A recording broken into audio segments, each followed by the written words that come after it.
আমার সমস্ত ব্রাইডদের জন্য কিছু গুরুত্বপূর্ণ কথা বলার আছে। যেহেতু ওয়েডিং সিজন শুরু হয়ে গেছে, তাই তোমরা এই বিষয়গুলো একটু মাথায় রেখো।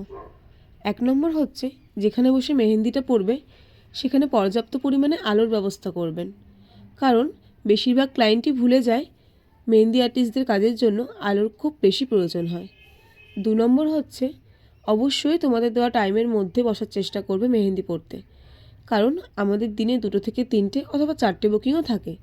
এরপরও যদি তোমরা আমাদেরকে লেট করাও, আমাদের খুব অসুবিধার মধ্যে পড়তে হয়।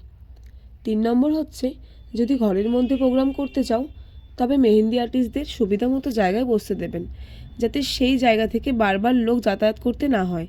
এমনও হয় যে আমাদের শরীরের মধ্যে দিয়ে মানুষ যাতায়াত করছে, সাথে লাথিও লাগছে। 4 নম্বর হচ্ছে, মেহেন্দি পড়ার সময় মেহেন্দি আর্টিস্টদের পর্যাপ্ত জায়গাটুকু দেবেন। সবাই এসে এসে বারবার করে ফটো তোলা, নাচানাচি করা এগুলোর দিকে একটু খেয়াল রাখবেন। অবশ্যই আপনারা এনজয় করবেন, কারণ এটা আপনাদের স্পেশাল দিন। তাই বলে আর্টিস্টদের গায়ে এসে পড়া বা ধাক্কাধাক্কি মেহেন্দি নষ্ট করে দেওয়া, এই বিষয়গুলোর দিকে একটু খেয়াল রাখবেন। কারণ আমরা শুধু টাকার জন্য কাজটা করতে যাই না, একটা ভালো কাজের ছবি হবে আর সেটা আমাদের নিজেদের প্রোফাইলে পোস্ট করব, এই ভেবেই গিয়ে থাকি। আর সেই কাজটি যখন ধাক্কা লেগে নষ্ট হয়ে যায়, তখন খারাপ লাগা বা কষ্ট পাওয়াটাই স্বাভাবিক। 5 নম্বর হচ্ছে, যারা প্রোগ্রাম করবেন, ফটোগ্রাফার আনবেন, তারা আমরা যাওয়ার সাথে সাথে মেহেন্দি পড়তে বসে পড়বেন।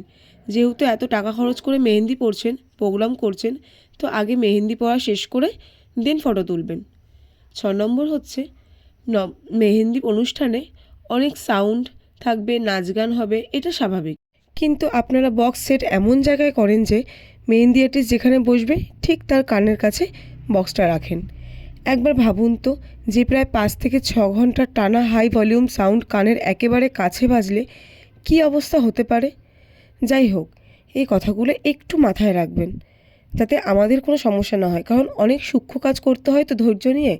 এত কিছু যদি আমাদের সাথে ঘটে, আমরাও ক্লান্ত হয়ে যাই। সো তোমরা দয়া করে এই দিকটা একটু খেয়াল রেখো, যাতে আমাদের কোনো অসুবিধা না হয়।